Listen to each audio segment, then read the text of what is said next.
성경 말씀은 갈라디아서 2장 20절 안절을 보시겠습니다. 갈라디아서 2장 20절.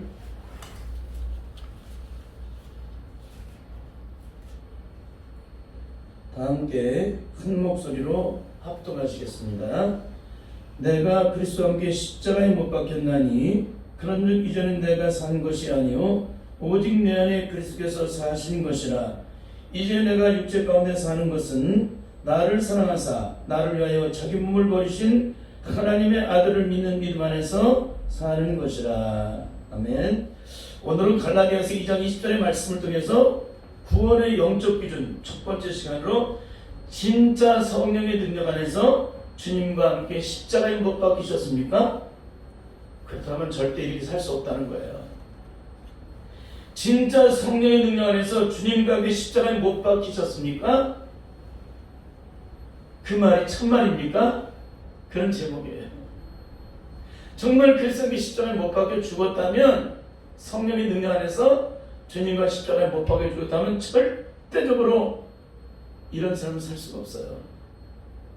그분의 은혜가 감당할 수가 없는 거예요. 죽는 날까지 감당할 수 없는 거예요. 그 성경 속에 그 사람은, 그분이 누구세요? 사도 바울이죠. 진짜 주님을 만나면 그런 인생을 살아가요. 누구든지, 그가 평신도가 되든, 그가 어린아이든, 그가 백발의 노인이든, 아무리 말씀을 전해도 돌아서기가 힘든 백발의 노인일지라도 그렇게 다 녹아져 버리고 주님을 위해 생명을 다하게 되어 있습니다. 이게 구원받은 자의 삶이에요. 과연 오늘 우리는 주님의 영광을 위해서 생명을 다하고 있는 삶을 살아가고 있는지 한번 살펴보세요. 정말 우리의 삶을 하나부터 열까지를 다 들여다보면은 이거는 절대로 구원받은 자의 삶이 아니야. 근데도 우리는 예수 믿었기 때문에 다 천국 간다는 거예요. 그게 아니라는 사실을 오늘 말씀을 통해서 밝히도록 하겠습니다. 그래서 오늘 구원의 영적 기준 첫 번째 시간, 진짜 성령의 능력 안에서 주님과 함께 십자가에 못 박히셨습니까? 그 말이 참말입니까? 네. 제가 구원에 대한 설교를 할 때면 늘 기억나는 분이 한 분 계십니다. 그분은 몸집이 정말 작으셨어요. 근데 삶을 살아가는 모습은 마치 거인 것 같다. 거인 것 같은 그런 삶을 사셨어요. 예수님의 가르침을 따라 오른손이 하는 것을 왼손이 모르게 사셨어요. 그리고 그 누구보다도 긍휼의 사랑이 많았기 때문에 불쌍한 이웃을 보면 그냥 지나치는 법이 없으신 분이셨습니다. 특히 주님의 십자가에 대한 그 설교를 들을 때면 항상 눈물을 흘리셨던 분이에요. 특히 이분은 예배에 생명을 거는 분이셨습니다. 남편이 그 사고로 인하여 죽음의 위험성이 있을 때에도, 그래서 잠시라도 환자의 곁을 떠나서는 안 될 상황에 있음에도 불구하고 간호사에게 철저하게 그분들에게 맡기고 정한 예배 시간을, 그 멀고 먼 거리를 이렇게 예배를 드리기 위해서 오셨던 분입니다. 그리고 매일 새벽 시간에 예배를 드리고 한두 시간 정도의 개인 기도를 드리고 집에 가서는 큰 가정재단을 쌓았던 분입니다. 그 어렵다고 하는 성경 필사를 무려 5번이나, 또 1000번제를 무려 5번이나 단 하루 빼놓는 날이 없이 이렇게 5000일 동안을 하나님 앞에 1000번제를 드렸습니다. 인간의 의지라면 그 한계가 작심삼일인데 이분은 5000일, 무려 13년하고도 7개월 동안 1000번제를 매일 아침마다 그렇게 하나님 앞에 생명을 드리는 심정으로 그렇게 하나님 앞에 1000번제를 드렸습니다. 근데 더 놀라운 것은 1000번제 예물을 드리는 동안 단 한 번도 성경 구절이 같은 구절을 기록한 적이 없어요.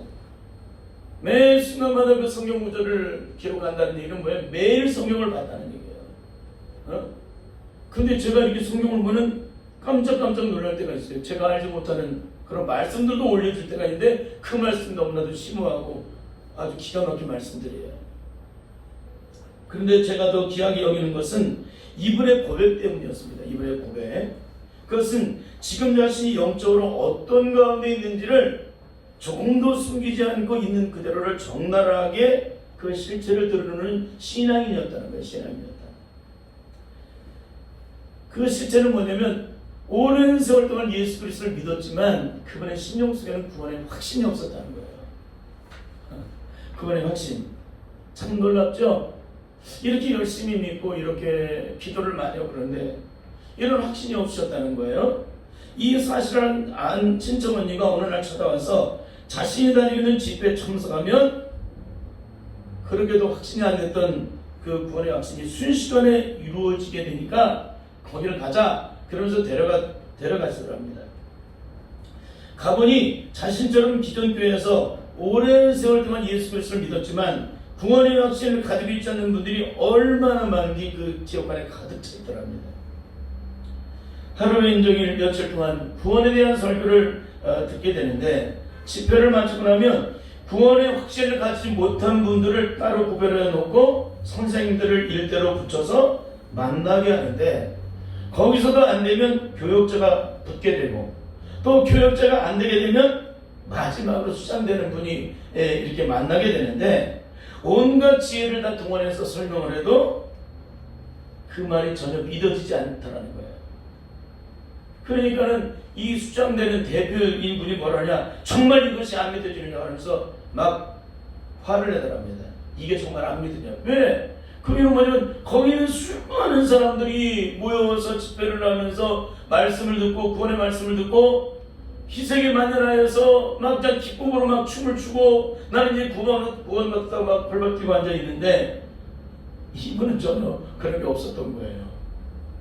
그러니까 화를 낼 수밖에 없겠죠. 권사님이 오셔서 저희가 하신 말씀이 뭐냐면은 목사님 거기서 가르치는 것은 제가 단 한 가지도 모르는 게 없었습니다. 단 한 가지도. 제가 매일 묵상했고 매일 눈물을 흘렸던 그런 구절들입니다. 그런 얘기를 해요. 근데도 구원의 확신이 없네요. 여러분 과연 이분이 제3의 은총을 입고 구원받았다고 펄펄 뛰는 사람들과 그 사람과 영적 순위 달라서 이렇게 했을까요? 절대 아니라는 거예요.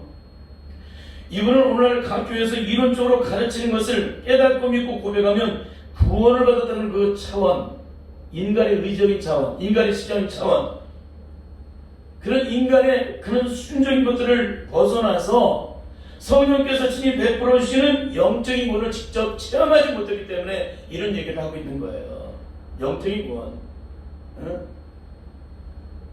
그러니까 그런 주님께서 친히 영적으로 성령 안에서 베풀어 주시는 이 구원을 직접적으로 영적으로 체험하지를 못했기 때문에 이렇게 고백한 거예요. 이렇게 고백하는 거예요. 그런 의미에서 저는 이 세상에서 이분보다 더 소망 있는 사람은 없다고 생각이 됩니다. 왜 그럴까요? 진정한 영적인 구원, 이렇게 영원히 흔들리지 않는 그 영적인 구원을 얻을 수 있는 기회가 이분에게 있어요. 다른 사람은 다른으로 다 덮여있기 때문에 기회가 없습니다. 이론으로 치고 다 덮여가지고 그 심령이 가득 채워지고 생각과 의식과 존재의 영역 속에 다 가득 채워지고 자신의 지혜를 가지고 이것을 생각을 하고 그걸 정리해놨기 때문에 더 이상 파고 들어갈 방법이 없어요. 거기에. 그리고 이미 굳어질 때는 굳어졌어. 근데 이분은 뭐예요? 인간이 배운 지식, 들었던 지식, 그런 것들은 지식이라는 거예요. 이분이 가장 힘들거리는 부분은 뭐냐? 그러기도 주님앞에서 기도하는 그 확신이 되게 영적으로 오지 않아서 몸부림을 쳤던 분이었기 때문에 그래요. 여러분 진짜 구원이 뭔지를 모르기 때문에 많은 사람이 그냥 펄펄 뛰고 그냥 몇 마디 말로 인해서 구원을 받을 수 있는 능력이 아니에요. 구원은. 여러분 왜 이분이 하시는 행동이 옳은 행동이냐? 그 이유는 첫 번째, 성경 말씀 속에 구원에 대한 중요한 말씀이 너무너무나 많아요. 구원을 받으면 어떻게 살아야 하는지, 구원을 받으면 어떤 능력이 임하는지를 다 이것이 일일이 성경에는 기록되어 있어요. 구원받은 자의 삶은 우리가 구원받은 후에 어떤 삶을 살게 되는지를 다 성경에 기록되어 있어요. 그런데도 오늘 이 땅에서 가르치는 구원은 뭐예요? 성경 한두 구절, 성경 두세 구절을 가지고 구원의 전부인 것처럼, 그것이 구원을 받는 능력인 것처럼, 그것이 구원의 해답인 것처럼 가르치고 있다는 거예요. 그것은 주 예수를 믿으라 그러면 너와 내 집 구원 얻으리라. 주 예수를 믿으라. 주 예수를 믿으라는 게 뭔지를 몰라요. 믿는다는 얘기가 뭔지 몰라요. 그냥 믿어. 왜 내 의지로 믿어? 은혜 받았으니까 믿어. 그걸 구원이라고 생각한다는 거예요. 여러분, 구원은 그런 게 아니에요. 내가 믿는다고 해서 구원이 되는 게 아니라는 거예요. 내가 깨달았다고 구원이 되는 게 아니라는 거예요. 내가 고백했다고 구원이 되는 게 아니라는 거예요. 이거는 다 무너져요. 마귀의 세력 앞에. 인간의 의지로 한 것들은. 근데 한국 교회가 지금 뭐예요? 다 인간의 의지로 구원받은, 진짜 영적으로 구원받은 자가 있다면 오늘 이 설교를 절대 못하게 할 거예요. 목사님한테 못하게 할 거예요. 목사님 진짜 구원이 뭔지 아십니까? 어떻게 이걸 구원이라고 말하십니까? 구원을 받았으면 구원을 받은 자의 삶이 있어야 되지 않습니까? 구원에 대한 능력을 가르쳐야 되지 않겠습니까? 우리가 하나님의 자녀가 되었다는 그 권세의 능력이 무엇입니까? 그 능력을 증거해야 되지 않겠느냐고. 그렇게 말하지 않겠어요? 근데 너무나도 안타까운 것은 성경의 한두 구절을 통해서 책자를 만들어내서 너도 배우고 나도 배운 것이 이게 구원이야. 그 과정을 통과하면 구원이야. 과연 그것이 구원이 될 수 있을까요? 절대 구원이 될 수가 없습니다. 둘째는 우리의 영혼은 그리스도와 함께 십자가에 못 박혀 죽음으로 인해서 죄에 대해서는 죽고 의에 대해서는 산 자가 되었다라고 선언해주고 있는데, 왜 우리의 심령은 여전히 구원을 받기 전에나 구원을 받은 후에 한 개도 우리의 심령이 변하지 않고 여전히 똑같을 수가 있느냐? 응? 이게 과연 성령으로 말미암아 영적으로 구원받은 자의 삶이라고 할 수 있느냐? 성령으로 영적으로 거듭나게 되면 반드시 성령의 능력 안에서 구원받은 자로서 그 영광을 드러내게 돼 있어요. 그런데 어떻게 성령으로 말미암아 구원을 받은 자가 과거의 삶과 현재의 삶이 눈구멍도 변하지 않고 그 인격이 변하지 않고 똑같을 수가 있느냐? 그 성품의 속사람의 영역이 어떻게 똑같을 수 있느냐? 이건 있을 수 없는 얘기라는 거예요. 성령으로 거듭나면 반드시 성령의 능력은 무한하신 능력이에요. 인간의 어떤 누구도 감당할 수가 없어요. 마귀의 세력도 다 떠나갈 수밖에 없어요. 그분의 능력이 오시면. 근데 어떻게 성령의 능력으로 구원받은 자가, 성령으로 구원받았다고 하는 자가 어떻게 그렇게 삶의 능력이 없어요? 이건 절대 있을 수 없는 거예요. 성령을 받으면 다 뒤집어지게 돼 있습니다. 옛사람의 죄악 가운데 있던 내가 다 뒤집어지게 돼 있다는 거예요. 뒤집어지게 돼 있다. 근데 어떻게 구원을 받았는데 뒤집어지지 않고 옛사람이 그대로예요. 성령을 받고 뒤집어지면 그 사람의 인격이 옛사람과 180도로 뒤집어져. 이게 뭐냐면 죄에서 의를 이루는 사람이 됐다는 거예요. 불의의 병기가 의의 병기가 되었다는 거예요. 저주 가운데 내가 축복의 영광을 누리는 자가 되었다는 거예요. 죄로 말미암아 고통 속에 종살이던 내가 자유함과 누님과 해방을 얻어서 하나님의 영광을 찬송하는 자가 되었다는 거예요. 이게 구원이에요. 근데 과연 우리는 지금 이런 삶이 있느냐 이거예요. 예수 그리스도를 믿고 거듭나고 구원의 생명을 얻었는데 과연 내 안에 그 영광된 기쁨이 충만하냐? 그 영광은 하늘 끝까지 닿아야 되는 건데 왜 우리에게 그 영광된 기쁨이 없을까요? 인간의 의지로 구원을 받았기 때문에 그러는 거예요. 성령으로 구원을 받으면 절대 이런 일이 있을 수가 없다는 거예요. 세 번째, 예수 믿고 거듭나면 반드시 속사람의 주인이 바뀌게 되는데 왜 여전히 주님이 주인이 되셔서 모든 일을 그분의 뜻대로 움직이게 되는데 왜 내 마음대로 내 뜻대로 움직이냐 이거예요. 이게 주인이 바뀐 자예요? 거듭났다는 것은 주인이 바뀐 거예요. 주인이. 아니 주인이 바뀐 자가 주인의 뜻대로 움직이지 않고 내 마음대로 살아요? 이건 거듭난 거 아니에요. 제가 이 수많은 날 끝없는 날을 고통하며 부흥을 꿈꾸지 못했더니 단 한 순간도 부흥을 꿈꾼 적이 없어요. 왜 그러냐면 이 속사람의 신령이 하나도 눈꽃만큼도 안 변했는데 구원받았다고 천국은 따는 당상이라고 말하는 그 사람들을 변화시키게 바라고 몸부림을 쳤었기 때문에 그래요. 아무리 설명을 해도 안 돼요. 아무리 가르쳐도 안 돼요. 이게 죄악으로 말미암아 사단의 저주의 매인자들의 영적인 모습입니다. 네 번째는 구원은 과거의 죄, 현재의 죄, 미래의 죄까지 다 청산받는 것인데 왜 죄를 다 청산받은 사람이 여전히 죄 가운데 살고 있고 여전히 끊임없이 하나님과 원수되는 그 죄악된 삶을 살고 여전히 예수님을 십자가에 못 박는 삶을 살 수가 있느냐? 과연 있을 수 있는 일이에요? 예수 그리스도를 믿고 거듭나게 되면 과거의 죄, 현재의 죄, 미래의 죄까지 다 청산을 받아요.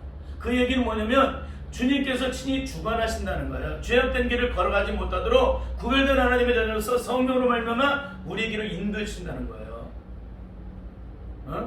근데 어떻게 하나님이 제일 싫어하시는 그 죄를 하고 한 날 짚고 돌아다니고, 그러게도 그 죄 때문에 이 땅에 오신 하늘 보좌를 벌신 예수님을 도리어 십자가에 거꾸로 매달아 죽게 만드는 그런 행동을 할 수 있느냐?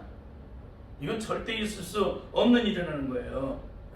다섯 번째, 구원은 저주가 변하여 축복이 된 사건이고, 심판이 변하여 구원된 사건이고, 죽음에서 생명으로 옮김받는 사건인데, 그래서 우리의 영혼은 구원을 받았다고 하면서도 왜 잠시 머물 이 땅에 문제를 가지고 그렇게 끝없이 고통하고 신음하고 산에 죽냐하고 그렇게 고통하며 살아갈 수가 있을까?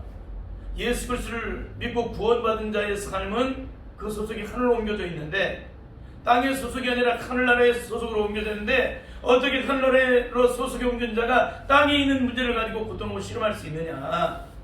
있을 수 없다는 얘기예요. 하나님의 자녀들은 하나님께서 친히 먹이신다고 그러잖아요. 너희는 먼저 그의 나라와 그 일을 구하라. 그러면 이 모든 것을 너에게 더하시라. 너희는 무엇을 먹을까 마실까 입을까 염려하지 말라. 공중나라는 새는 어떻게 먹는지 아느냐? 들에 있는 내라구에 들어가는 들풀을 어떻게 하나님 입히신지 아느냐? 하물며 너희를 가보냐 믿음이 적은 자들아. 너희는 먼저 그의 나라와 그 일을 구하라. 그럼 이 모든 것을 너에게 더하시라. 이게 하나님의 구원을 받은 자의 영적인 약속이에요. 그 나라와 그 일을 구하는 자에게 그 영광이 그대로 임한다는 겁니다. 이미 모든 약속을 했는데 왜 염려를 할까요? 아니, 그 나라와 그 일을 구하는 것은 성령으로 거듭난 자들은 반드시 매일 말씀마다 그 나라와 그 일을 구하는 그런 것이 우리의 삶이에요. 왜? 주님이 주기도문을 통해서 가르치셨잖아요. 하늘에 계신 우리 아버지여 그 이름이 거룩히 힘을 받으시며 그 나라와 임하옵시며 뜻이 하늘에서 같이 땅에서 이루어지이다. 그리고 오늘 일용할 양식을 구하라고 주님이 가르쳐주셨잖아요. 시험에 들지 않게 해서 기도하고, 내가 상대방의 죄를 용서한 것 같이 내 죄를 용서해 주옵소서. 그리고 우리를 악에서 건져달라고. 그 나라와 권세 영광이 아버지께 영원히 있습니다. 있음을 믿습니다라고 고백하는 게 주님이 가르치는 주기도문이에요. 그런데도 이렇게 한나라의 시민권을 가진 자가, 우리의 소속이 땅의 산으로 옮겨진 자가 어떻게 땅에 있는 문제를 가지고 씨름을 할 수 있겠느냐? 이건 있을 수 없는 거예요. 이거는 철저하게 우리의 심령이 그런 삶을 살고 있다면은 마귀가 우리를 미혹해서 그러니까 철저히 이것을 깨뜨려야 될 줄 믿습니다. 여섯 번째는 악한 마귀로부터 만들어진 저주의 죄가 예수님과 함께 십자가에 못 박혀 죽게 되면 사탄에게 종도를 했던 그 모든 소욕들은 시간이 가면 갈수록 온전히 사라져버리고, 그렇죠? 동시에 예수님의 진액을 공급받고 날이 갈수록 우리의 모든 영역은 그리스도의 장성한 분량 이르기까지 끊임없이 그 인격이 성장하고 또 성장하고 성숙하고 또 성숙하고 변화를 이루고 또 변화를 이루어서 그리스도의 장성한 분량, 즉 그리스도의 인격이 우리의 심령 속에 그리스도의 성품으로 가득 채워지게 되는데, 왜 우리의 심령은 영원한 생명을 얻었다고 하면서도 여전히 마귀의 저주의 성품을 따라 오기 살기 도끼가 여전하고 죽이고 멸망시키고 원수 맺고 원한을 품고 원통함을 풀지 않는 마음들이 여전히 날이 갈수록 더해지고, 어떻게 삶을 살아갈수록 더 완악해지고 강팍해지고 판단하고 정죄하고 해를 수가 있을까요? 이것이 과연 예수 그리스도를 통해서 십자가를 통해서 구원받는 자의 영적인 삶이에요? 절대 있을 수 없는 일입니다. 일곱 번째, 주님이 베풀어 주신 구원은 영원한 영광이요 생명이요 축복이라고 가르치면서도 왜 우리는 단 한 순간도 이 땅의 삶에서 자유함을 얻지 못하고 있을까? 이렇게 삶의 환경에서 어려운 일이 겪어지게 되면 그 어려운 일을 겪을 때마다 우리는 아주 그냥 노심초사하고요, 사방팔방으로 돌아다니고요, 사람 결제를 받으러 다녀요. 여러분, 예수 그리스도를 믿고 거듭난 자들은 사람 결제를 안 받아요. 하나님 결제만 받지. 사람 결제가 뭐예요? 사람에게 손을 내미는 거잖아요. 도울 힘이 없는 사람에게 손을 내미는 거예요. 영원한 생명도 능력도 되지 않는 인간에게 그 손을 내미는 거예요. 그런 거에 꼭 낭패가 있습니다. 근데 주님 앞에 간구를 하면 갚을 빵 갚지 않아도 돼. 사람에게 빌리면 사람에게 갚아야 돼요. 그걸 갚기까지 그렇게 고통을 겪어야 돼요. 하나님 앞에 기도해서 하나님이 공급하시는 거거든요. 그 물질이 억만금이라도 갚지 않아도 돼요. 하나님께서 친히 공급을 하시는 것이기 때문에 이런 거는 경험을 해야 알아요. 죽음 같은 어려움 속에서 사람을 의지하지 않고, 내가 사람을 의지하면 사람의 종이고, 내가 이 절망적인 속에서 하나님을 바라보고 있다면 내가 하나님의 종이라는 거예요. 근데 우리는 어려운 일이 있으면 쌀 떨어지면 쌀 떨어졌다고 얘기하잖아요. 제가 목회하는 동안에 그런 얼마나 어려운 일이 많이 있겠어요. 지하실에서 개척을 했으니. 그런데 절대 그런 일이 없었습니다. 내가 만약에 사람을 바라보고 사람에게 가서 말을 한다면, 그게 한국교회에서 가장 유명한 목사님 중에 한 분이, 그분이 저희 교회 담임 목사님이셨어요. 제가 그분을 찾아간다면 저는 사람의 종이라는 생각을 했어요. 하나님이 그걸 그렇게 기뻐하셨어요. 지금까지 오는 동안에 한 가지 열 가지 모든 걸 채우셨어요. 그게 하나님의 은혜입니다. 제가 강변도로를 타고 오던 중에 이번 주 설교 내용을 가지고 아내와 대화를 나눌 기회가 있었습니다. 대화를 나누던 중에 성령님께서 우리의 구원의 영적인 문제에 대해서 또다시 드러내 주셨습니다. 그것은 한국교회가 구원에 대해서 영적으로 실패하는 이유에 대해서 그거를 대화 중에 나누게 하셨습니다. 하나님께서는 창세기 22장을 통해서 구원을 받는 믿음의 기준이 어디 있는지를 믿음의 조상 아브라함을 통해서 가르쳐 주셨습니다. 그것은 영원한 구원을 받는 신앙의 모든 기초는 영원한 구원, 순간적인 구원이 아니라 영원한 구원을 받는 모든 영적인 기초는 요한복음 11장에 있다는 거예요. 그건 바로 부활의 신앙입니다. 부활의 신앙. 아브라함이 무슨 신앙이 있었던 것 같아요? 부활의 신앙을 갖고 있었어요. 우리의 생이 닿는 날까지 죽어도 살겠고 무릇 살아서 믿는 자는 영원히 죽지 않는다는 이 부활 신앙이 분명하게 주님 나라에 이를 때까지 지켜지지 않는다면 절대 영원한 영광을 얻지 못한다는 거예요. 그렇잖아요. 중도에 포기하는 믿음은 믿음이 아니잖아요. 상식이기 때문에. 하나님께 인정받는 믿음은 죽는 날까지, 주님 앞에 가는 날까지 그 믿음이 종도에 연락해서 안 돼요. 예수님이 나의 구원자라는 사실을 믿고 세상에서 어떤 고난과 죽음이 찾아와도 끝까지 그분만을 바라보는 거예요. 아까 사람 결제받으는 사람은 이미 믿음에서 이탈된 사람이에요. 절대 이런 삶을 살아서는 안 됩니다. 그리고 주님, 끝까지 주님 바라보는 게 아니라 세상 바라보는 사람, 이 사람은 다 믿음에서 이탈된 사람이에요. 여러분, 그렇습니다. 우리의 믿음이 이 부활신앙으로 똘똘 뭉쳐져 있지 않다면 절대 하나님의 영광을 볼 수가 없다. 그 이유는 끊임없이 흔들리는 믿음은 갈대 같은 믿음이기 때문에, 갈대와 같이 정함이 없는 믿음이기 때문에 하나님 나라에 절대 합당치 않고 하나님 나라를 들어갈 수가 없다는 것입니다. 그러면 아브라함의 부활신앙은 어떤 믿음이었을까요? 백세라는 약속의 자녀 이삭을 모리아산에서 죽여서 번제로 드리라는 하나님의 명령 앞에서 아브라함은 전혀 제한을 받지 않습니다. 그리고 철저하게 순종을 하게 되는데, 그 순종한 가장 중요한 핵심은 아브라함의 영혼의 깊은 곳에 하나님의 약속은 영원하다는 것을 믿었다는 거예요. 그 믿음이 흔들리지 않았다는 거예요. 마지막 이 독자 이삭을 죽이기까지.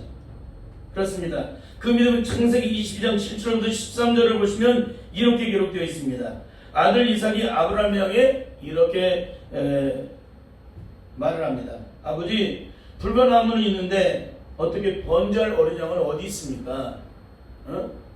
번제할 어린 양은 어디 있습니까? 그러자 아브라함이 이렇게 대답을 합니다. 아들아, 번제할 어린 양은 하나님이 자기를 위하여 친히 준비해 놓으셨다. 기가 막힌 얘기예요. 하나님께서 친히 예비해 놓으셨다. 세상에 이런 믿음이 어디 있어요? 아들아, 번제할 어린 양은 하나님이 자기를 위하여. 하나님이 우리를 택하신 이유는, 하나님께서는 우리를 택하신 이유가 뭐예요? 하나님을 위하여 우리를 택하신 거예요. 그러니까 아들아, 번제할 어린 양은 하나님이 자기를 위하여 친히 준비해 놓으셨다.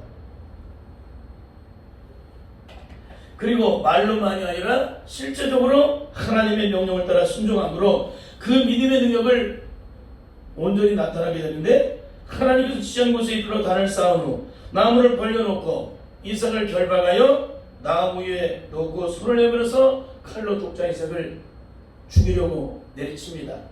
그때 여호와의 사자가 급하게 아브라함을 제지합니다. 아브라함아, 그 아이에게 내 손을 대지 말라. 아무 일도 그에게 하지 말라. 내가 네 아들 독자라도 내게 아끼지 아니하였으니 내가 이제야 내가 하나님을 경외하는 줄을 아노라. 내가 이제야 내가 하나님을 경외하는 줄을 아노라. 여기서 가장 중요한 단어는 뭐예요? 독자 해석을 아끼지 않는 것도 중요하지만 이제야라는 단어예요. 이제야 마지막까지 그 독자 해석을 주기라는 그 믿음을 보인 이제야 거기까지 거기까지 이르러야 이 믿음이 믿음되고 구원이 구원되고 영광이 영광된다는 거예요. 우리의 믿음이 끝까지 죽을 때까지 이 믿음이 지켜져야 돼요. 천국에 들어가는 것이 이렇게 왔다 갔다 주님께서 아까 말한 대로 주님이 똥 치워주는 예수님이세요? 그분이 베풀으신 건데 영광이에요. 영광. 하늘 보좌를 버리신 대가로 우리에게 베풀으신 구원이기 때문에 그 구원은 영광이라는 거예요. 영광. 그 영광을 받은 자가 이렇게 살아갈 수가 있어요? 절대 이렇게 살아갈 수 없는 줄 믿습니다.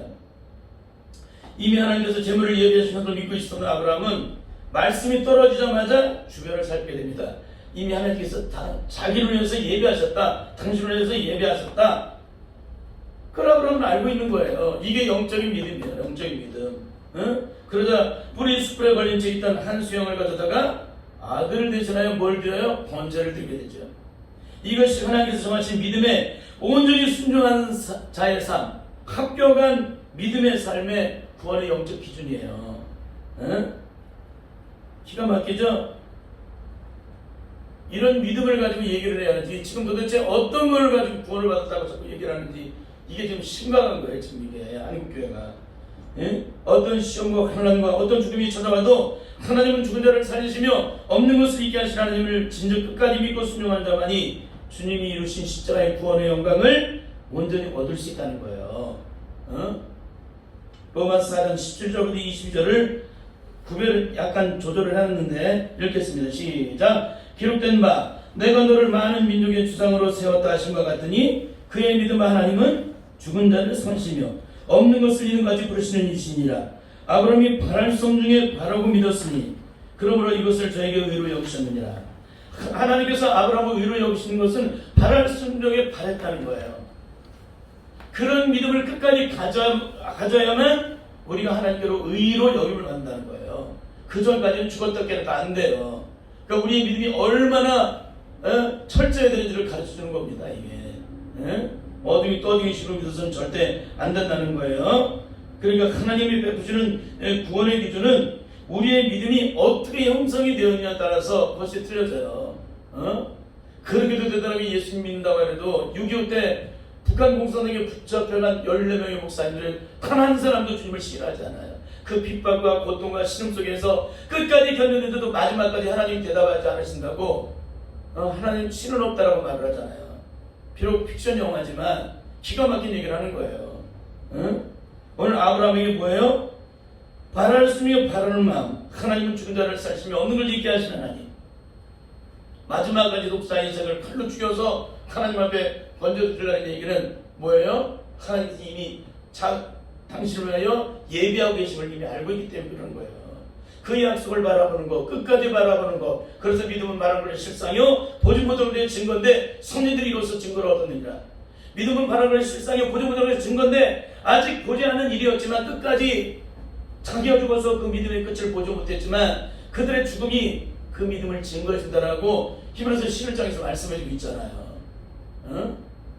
그분들이 그냥 그 믿음을 지켰어요. 수많은 고통과 죽음 앞에서도 그 믿음을 지킨 거예요.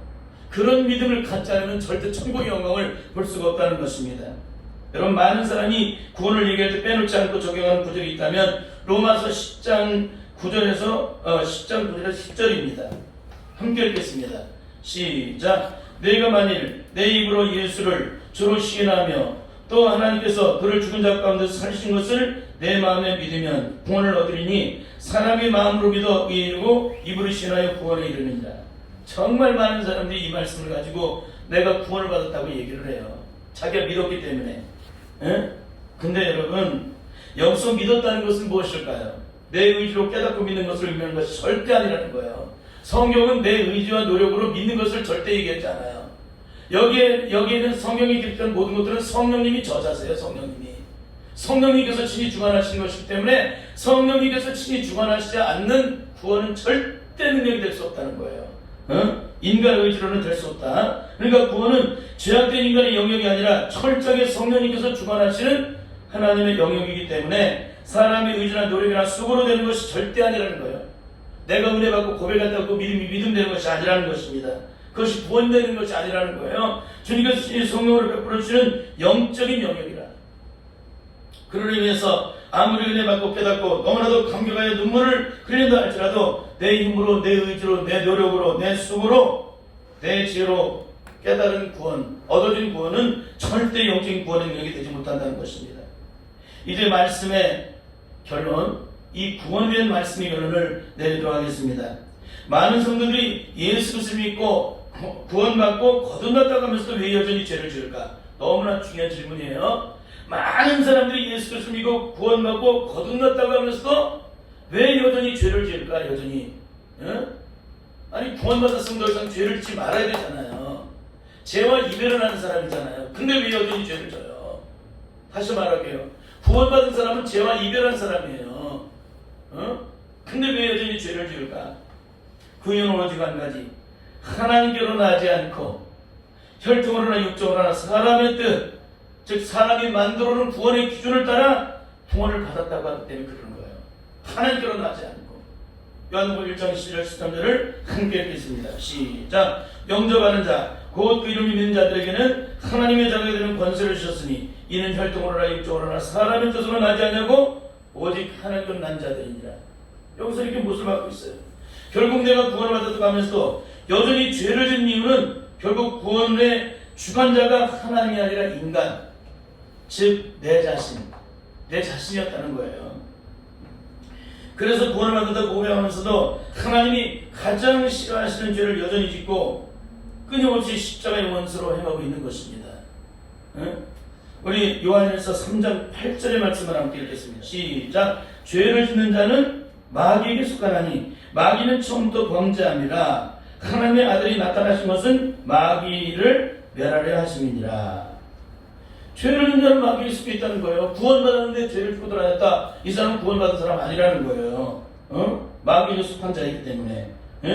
하나님의 아들이 나타나신 건 마귀를 멸하러 오셨다면 죄를 멸하러 오셨는데 우리가 죄 짓고 돌아다녔다. 이 구원받은 거짓말이다. 그러니까 가짜고. 이 말씀 하나에도 이미 다 모든 것이 다 들통이 났는데 여전히 그냥 아주 집회하고 그러면 굉장히 안타까워요. 그러면 성령 안에서 구원을 받는 자의 영적인 삶은 어떨까요? 성령 안에서 구원받은 영적인 삶, 요한일서 3장 9절 함께 시작. 하나님께로 난 자마다 죄를 짓지 아니하나니 이는 하나님의 씨가 그 속에 거하며 저도 범죄치 못하는 것은 하나님께로 났습니다.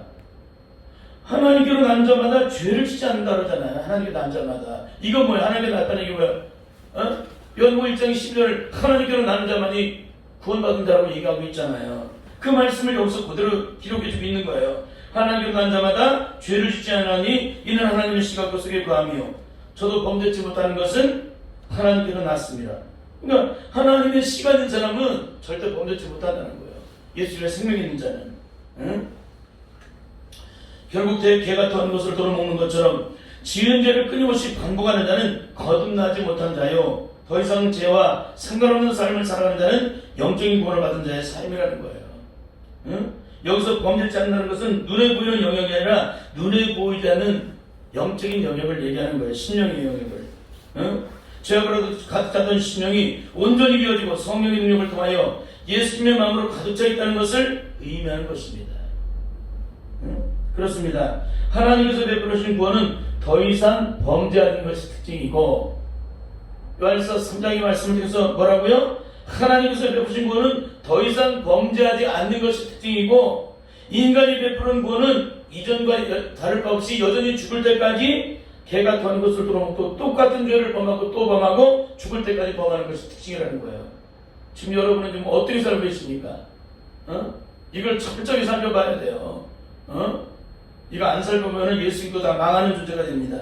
그러면 말씀을 통해 맺는 구원의 결론은 무엇일까요? 사람이 만들어서 베푸는 구원은 인위적인 구원으로 여전히 죄가 그대로 그 안에 있다는 거예요. 다시 사람이 만들어서 베푸는 구원은 이류적인 구원으로 여전히 그 죄가 그대로 있다는 거예요. 그러나 주님께서 친히 성령으로 베풀어 주신 구원은 하나님 그 죄가 다 사라졌기 때문에 하나님 나라의 영광을 보는 그런 놀라운 역사를 이루게 된다는 거예요. 그러니까 주님께서 성령으로 베풀어 주신 구원은 하나님 나라에 합당한 영적인 구원이라는 거예요. 그럼 인간 인류적으로 만든 제도를 통해서 구원받았다고 하는 자들은 과연 죽어서 어디로 갈까요? 절대 주님이 계신 천국에 들어갈 수 없다는 거예요. 저희 돌아가신 엄마가 저희 형제들에게 남겨주신 유산이 있다면 절대 싸구려 하나님을 만들지 말라. 절대 싸구려 하나님 만들지 말라. 여러분, 우리가 얼마나 하나님을 싸구려 하나님을 만들어놔요 지금. 그렇지 않습니까? 누가 만드는 거예요? 저와 여러분이 만들고 있지 않습니까? 그런 의미에서 오늘 정말 나는 구원을 받았는지 안 받았는지 이 설교를 한 번 들어서는 절대 안 돼요. 성령의 사람은 이거를 아주 딸딸딸딸 외워질 때까지 내 심령 속에 온전히 새겨질 때까지 이 말씀을 듣고 또 듣고 또 들어요. 이 설교를 한 번 듣고 신앙한 사람과 머리로 이성적인 신앙이에요. 절대 영적인 신앙이 아니에요.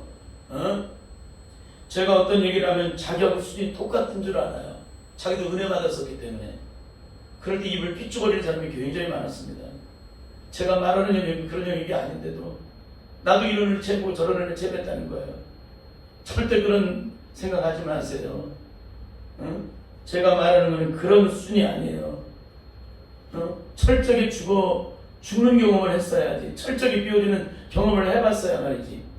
그런 경험을 못한 사람은 그냥 겉알배기 은혜, 이제 다음 주에 또 설교를 하게 되겠지만, 신령 속에 은혜가 들어있는 사람과, 뚜껑이 닫혀있는 채, 우리에 떠있는 병들은 어때요? 그냥 둥둥 떠있으니까 은혜 많이 받은 것 같잖아요. 그 수준하고 물속에 잠겨있는 신앙의 영적인 수준은 철저히 달라요. 그래서 살짝 젖은 그걸 가지고 내가 은혜 받았다고 하면 절대 곤란한 얘기입니다. 여러분, 그렇기 때문에 오늘 분명히 이 질문의 해답을 얻고, 지금까지 옛사람의 집에 누더기로 포장하고 만일 거기에 수많은 것들을 쌓아놨다면 그걸 다 허물어뜨릴 수 있길 바랍니다.